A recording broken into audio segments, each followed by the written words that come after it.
des tracts, des fleurs. Et j'entends, il y avait un groupe de dissidents, je sais pas quoi, un groupe de... Ils jouaient comme ça à la trompette, When the Sun.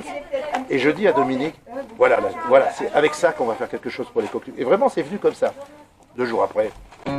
Oh, when the suns go marching in, oh, when the suns go marching in, venez chanter l'espoir et l'amour, les coquelicots sont enfin de retour. Mets ta robe rouge et viens danser, mets ta robe rouge, viens dans les prés. Et allons, viens danser, les coquelicots t'invitent à danser. Refrain.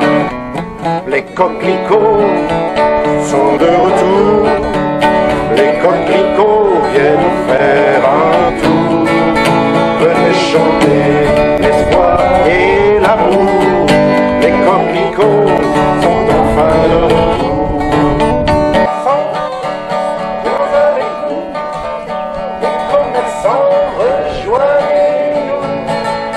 Portons la vie partout sur la terre, portons la vie et semons la lumière. Qu'attendez-vous? Semez le vent et revenez-vous. La tyrannie répand dans les champs, la maladie au cœur du vivant. Les coquelicots sont de retour, les coquelicots viennent faire un tour. Venez chanter l'espoir et l'amour, les coquelicots sont enfin de retour.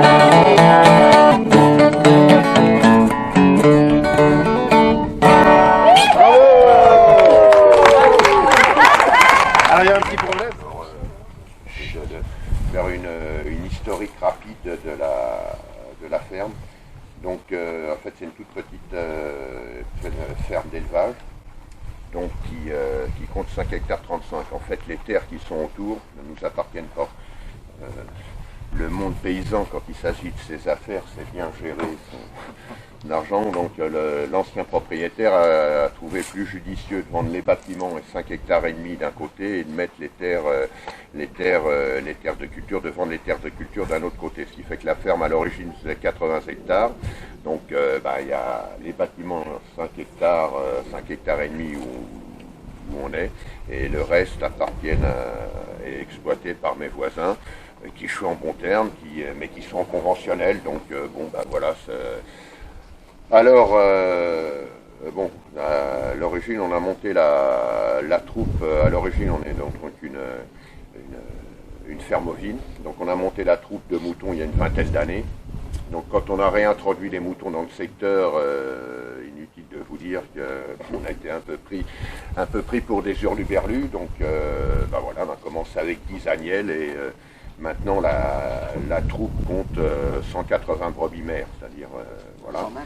Donc on est 5 hectares et demi pour nourrir près de 200 moutons plus les agneaux qui viennent avec. C'est pas possible, donc on est en fait berger itinérant. C'est-à-dire que on circule, en fait on a à peu près ce qui correspondrait, je dirais un peu ce qui se fait en montagne, les estives. Donc les estives, il y a des communaux, ce qu'on appelle des communaux, où les bergers, pour discerner deux termes, le moutonnier et le berger. Bon, des fois le moutonnier et le berger est aussi moutonnier. En fait, le moutonnier, c'est celui qui élève, qui a le troupeau, qui élève les moutons, et le berger, celui qui les garde et qui les soigne. Fait que les gars qui vont en estive, gardent parfois 1200, 1500 moutons, mais qui sont les moutons de 3 ou 4 propriétaires de la vallée. Donc nous on fonctionne un petit peu sur ce système-là, on y est en itinérant, c'est-à-dire que on a il y a 3 ans récupéré un appel d'offres avec le Conseil général pour l'entretien de ces espaces naturels sensibles. Donc on fait paître les moutons sur ces espaces-là. On travaille aussi avec une association de Fontainebleau qui est propriétaire de sites Natura 2000 qui s'appelle ProNatura, et dont la gestion est confiée à un cabinet qui s'appelle Nature Essonne, qui est à Brétigny. Donc c'est pareil, on a un contrat avec ces associations-là, ainsi qu'avec le SIAR, c'est-à-dire que gosse, enfin. Donc ça nous permet, bon, il y a deux choses là-dedans. Ça nous permet déjà de nourrir les brebis, et en plus, comme ce sont des sites à enjeux environnementaux, botaniques ou entomologiques, il y a un cahier des charges qui est assez strict. En fait, on est payé on est rémunéré pour la prestation au niveau des moutons, au niveau de la biodiversité. Donc ça, les prestations, on est en pleine période de prestation, j'en ai encore pour un mois là, ce qui fait que là, on est en train de bouger les brebis, puisque progressivement on va revenir par ici. Donc là, on a déjà bougé un lot qui est à la Ferté-Alais, là au bois de la Justice en haut de la Ferté-Alais. On a un autre lot 90 brebis, on a 90 brebis aussi, près de 90 brebis qui sont sur Sacla. Donc on va progressivement ramener tout ça ici. On a déjà, vous en verrez là, ramené des agneaux qu'on doit baguer et qui doivent être triés. C'est pour ça qu'ils sont là, donc ils vont être triés. Alors triés, ça veut dire qu'on va garder ce qu'on appelle des agnelles de renouvellement. Ce seront les jeunes brebis qui deviendront reproductrices après, qu'on va garder nous. Il y a d'autres jeunes brebis, puisque en fait, comme j'expliquais tout à l'heure, on a créé une souche de moutons un petit peu tout terrain. Vous allez voir les moutons, une partie des moutons que vous allez voir là, c'est le résultat d'à peu près 15 ans de sélection pour avoir des brebis rustiques.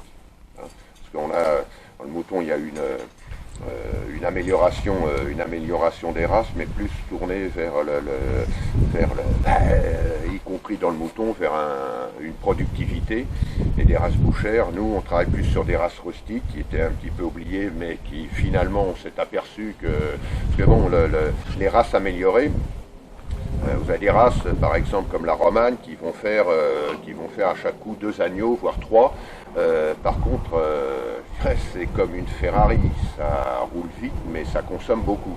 Et finalement, au bout du compte, parce que bon, il faut quand même que ça vive, on s'aperçoit qu'avec une brebis rustique qui fait peut-être moins d'agneaux, mais qui consomme moins, grosso modo, les brebis que vous allez voir là, en fait, s'il fallait les complémenter, grosso modo, avec un mélange orge-petit pois, avec 500 grammes, ça marche. Il y a des grasses améliorées.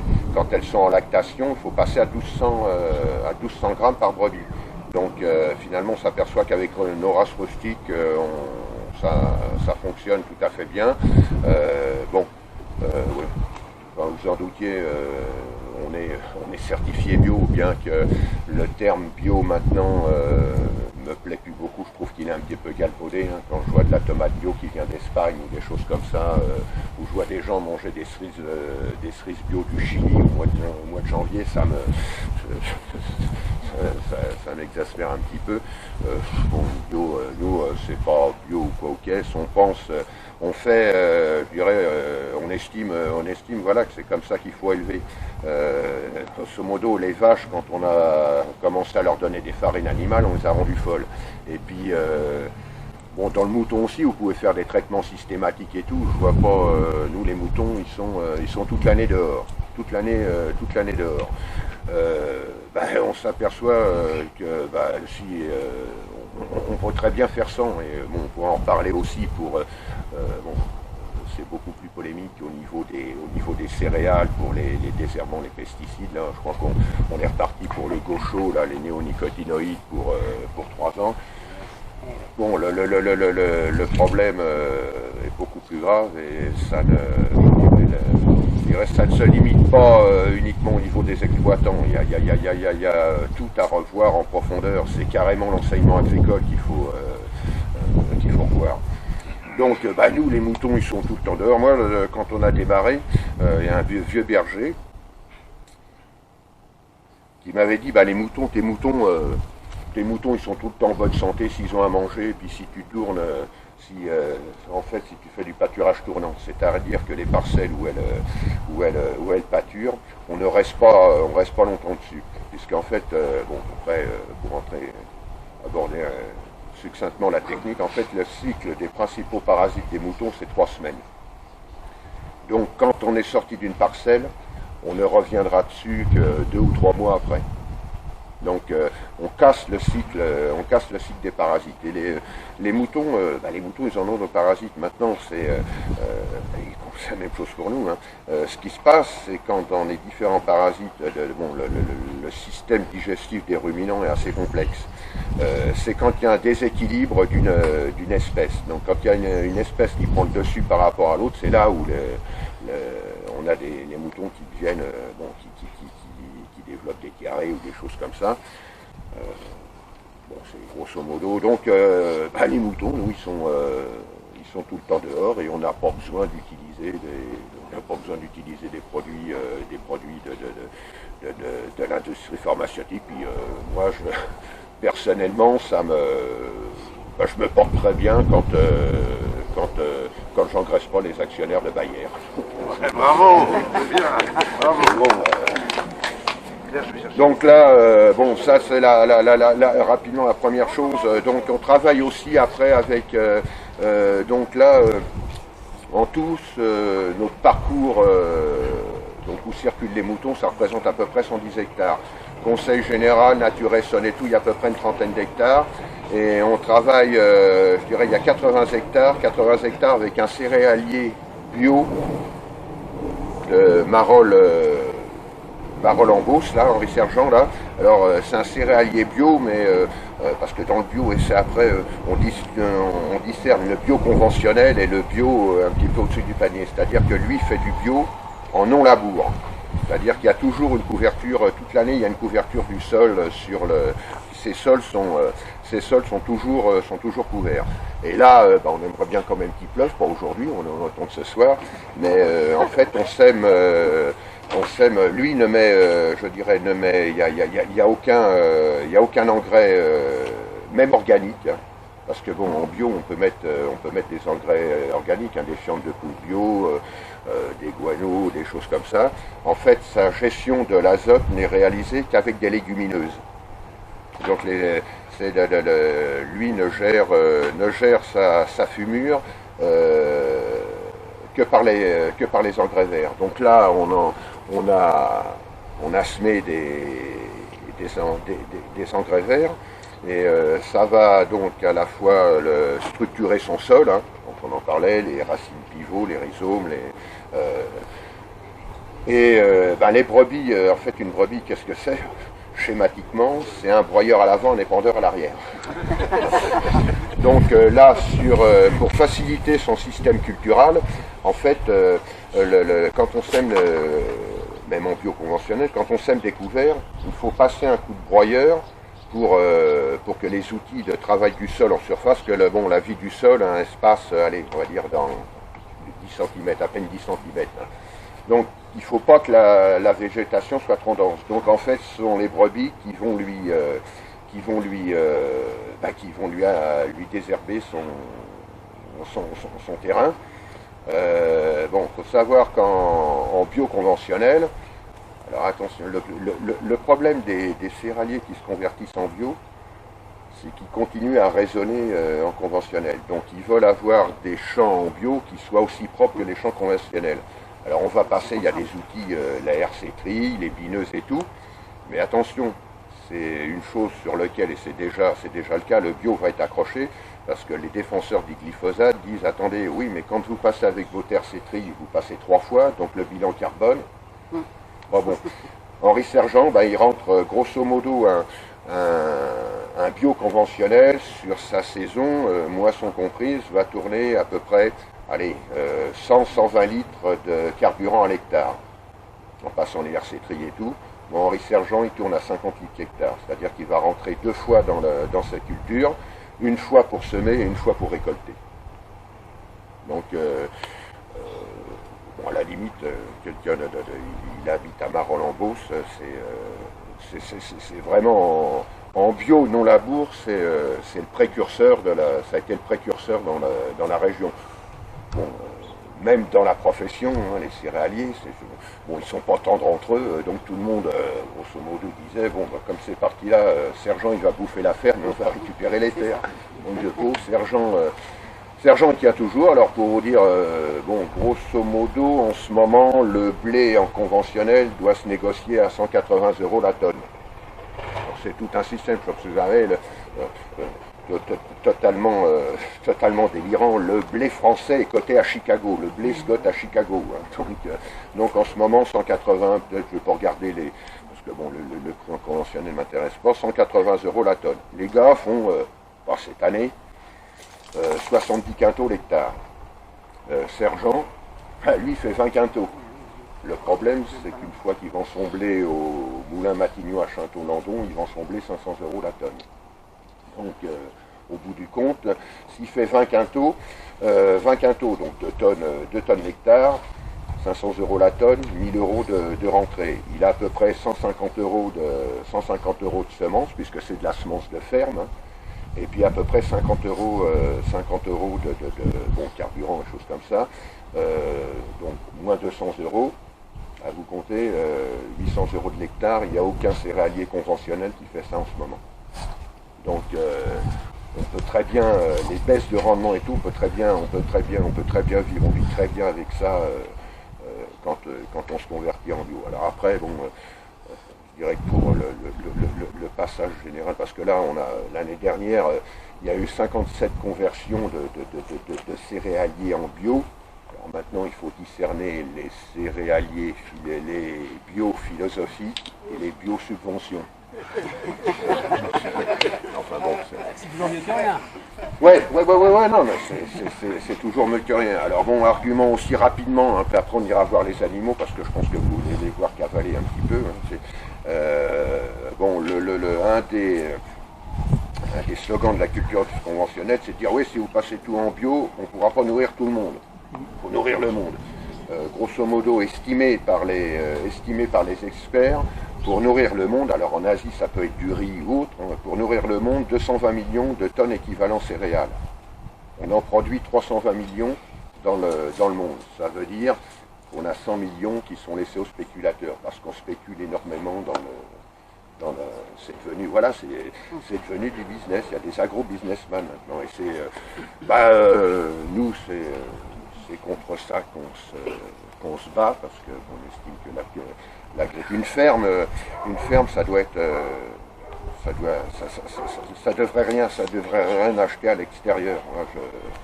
Je dirais, à la limite, et encore, on va au supermarché pour acheter la lessive, encore on peut faire autrement, et le papier, les toilettes. Donc, on n'estime pas être des révolutionnaires, bien que... Mais voilà, c'est... je dirais, on peut vivre... voilà, il faut pas replacer ce qui tue l'agriculture en ce moment. Ça a été l'industrialisation de l'agriculture. Quand on part on fait du business sur l'agricole, parce que les gens qui veulent gagner de l'argent, tout est bon, donc nous on se bat un petit peu pour on veut des vous avez, je pense que vous avez compris que je n'appartiens pas au syndicat majoritaire.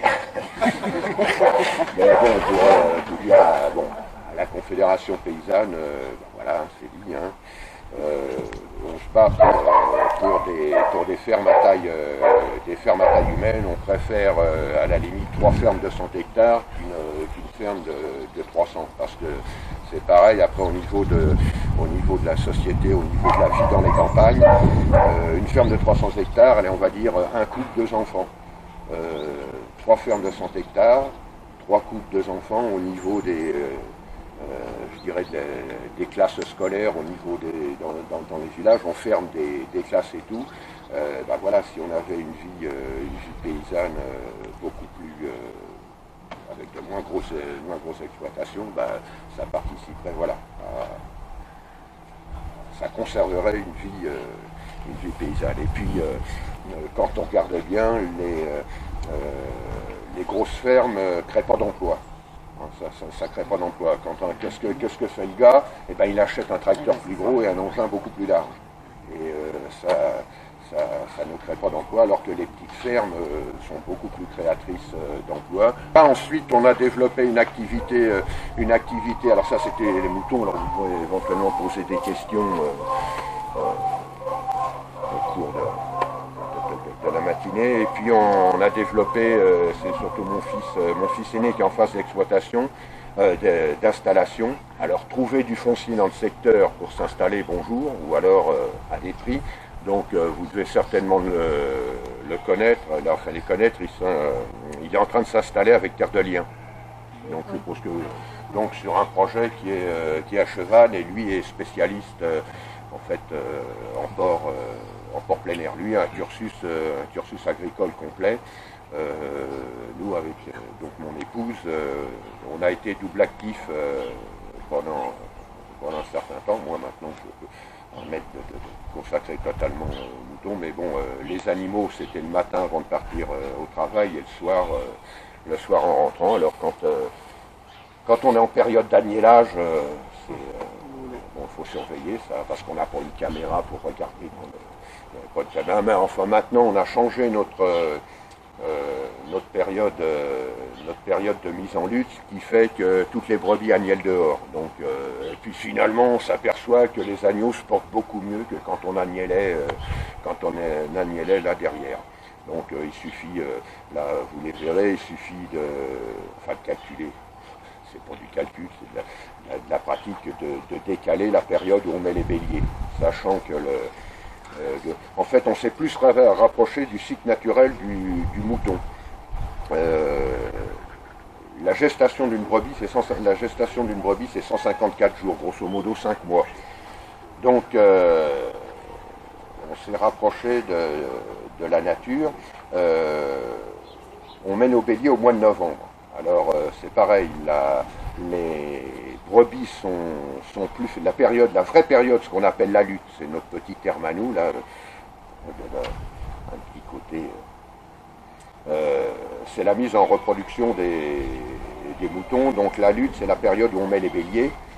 Donc maintenant, on met nos béliers au mois de novembre. Donc si vous calculez 5 mois, décembre, enfin novembre, mi-novembre alors, mi-novembre, décembre, janvier, février, mars, avril, 15 avril, c'est la période où l'herbe reprend, la température remonte, et c'est la période où l'herbe repart, où la végétation part dans la nature. Donc finalement, il n'y a rien à leur apporter, ça se fait tout seul. Bon, il y a eu il y a 2 ans, on avait eu un petit loupé, il y a des agneaux, les premiers agneaux sont nés sous la neige. Ils n'ont jamais été aussi beaux. Ce qui se passe, les animaux,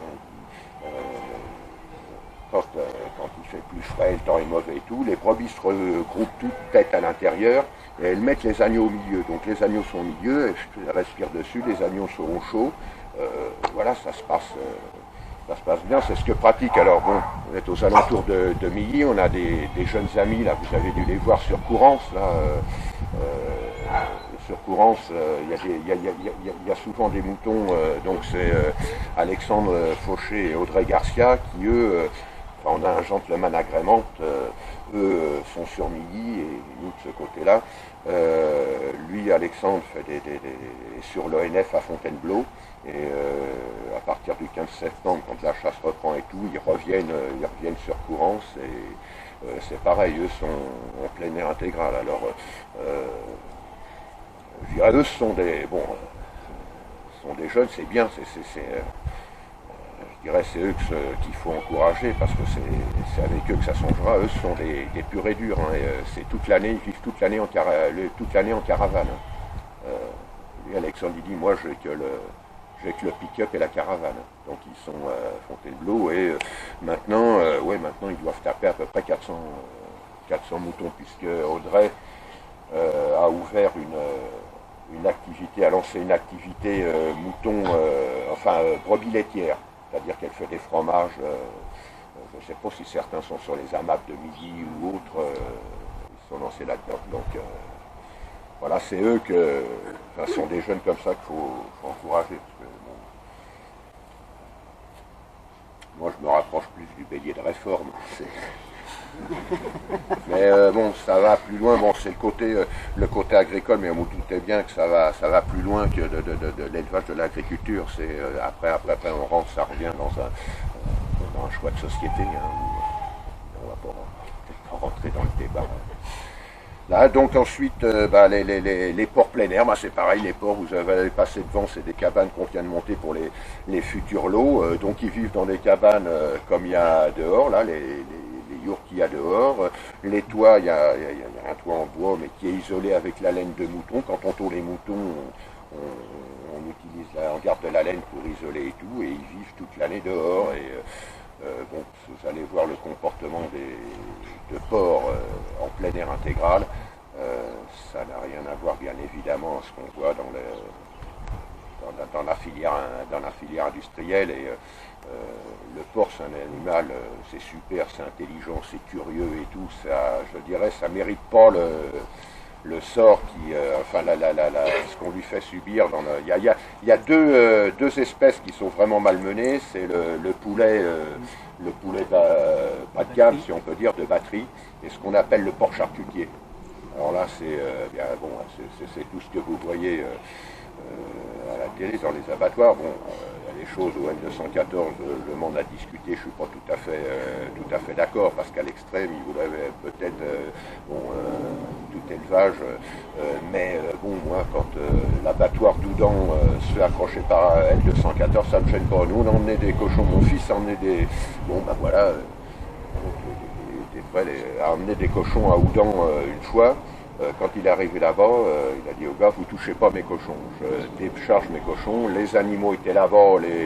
Bon, c'était pas, on les a fait abattre, mais une fois. On les a fait abattre là-bas, mais une fois. Alors, bon, on s'accrochait avec le bâton et tout, parce que, bon, voilà, c'est pas... bon, des animaux, après, bon, ce sont des animaux de chair, hein. Oui, on va manger du porc, on mange du mouton ici, de l'agneau et tout.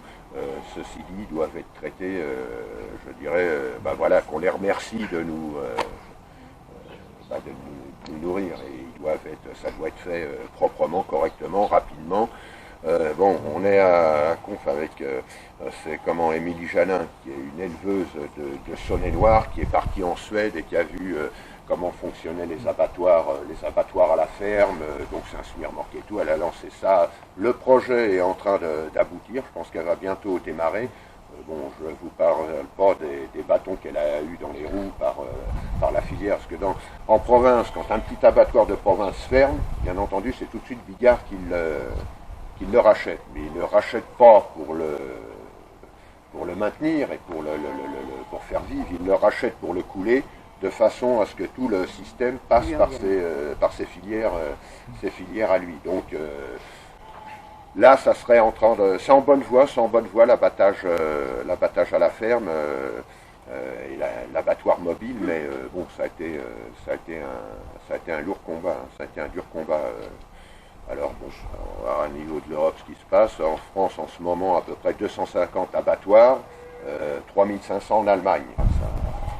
Mais bon, il faut, pour l'éleveur, il faut l'assumer, il faut que ça soit proprement. Chaque fois que, bon, c'est quand on emmène des animaux, voilà, on les emmène pas, il y a toujours quand même un petit passement. Nous, on ne fait pas transporter, nos animaux, c'est nous qui transportons nos animaux. Et par exemple, les moutons, on connaît l'heure du début de la tuerie et tout, on arrive juste au moment où ils déchargent, mon fils les emmène, et puis bon, ils rentrent dans le couloir pour que ça aille rapidement. Ceci dit, bon, j'en parle parce que ça fait partie de... Vous allez voir des animaux qui courent et tout, mais ça fait partie de notre vie, hein. Moi, je suis pas en activité, donc j'ai un salaire qui rentre tous les mois. Mon fils, ça va être son boulot. Il va falloir que, j'allais dire pendant 40 ans, mais il va falloir qu'il en vive pendant 50 ans. Donc voilà, il faut pas non plus occulter la fin du système. Et tu faisais quoi sur les marchés alors? Non, j'ai trouvé ça super. Moins de 5 ans.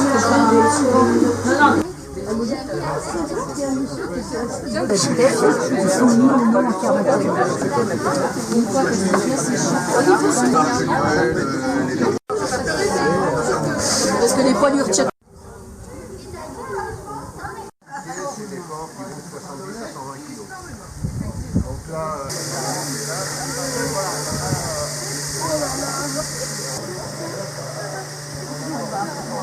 Du sec.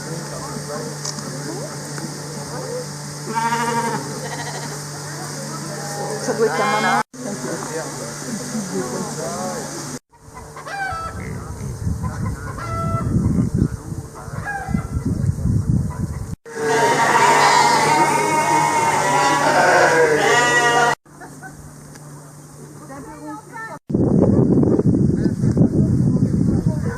On voit bien connaître le propriétaire.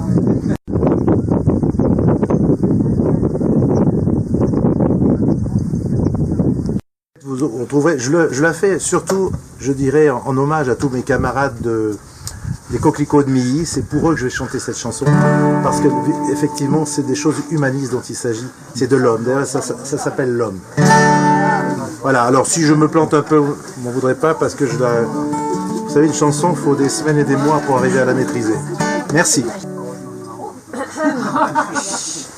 Juste, elle fait 2 minutes 55. Donc, ça devrait le faire. Écoutez bien ce que je vais vous dire. Je pense qu'on va se retrouver là-dessus.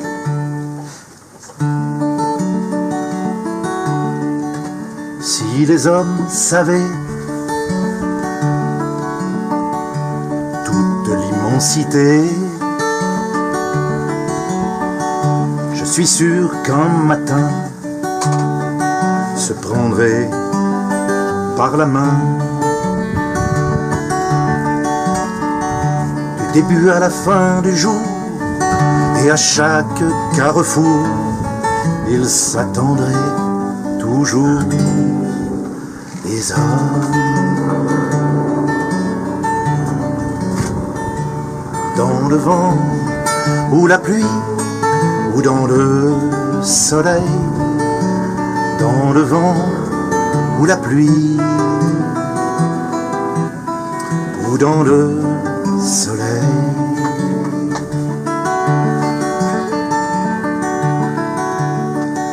Si leurs yeux voyaient, ou du moins essayaient, que s'unit d'amour, la haine ferait demi-tour.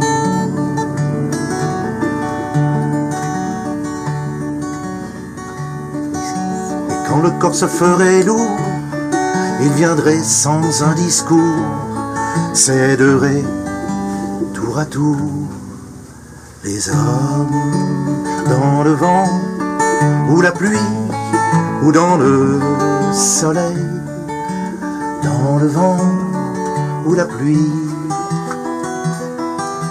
ou dans le soleil. Si leur cœur écoutait, ils seraient étonnés,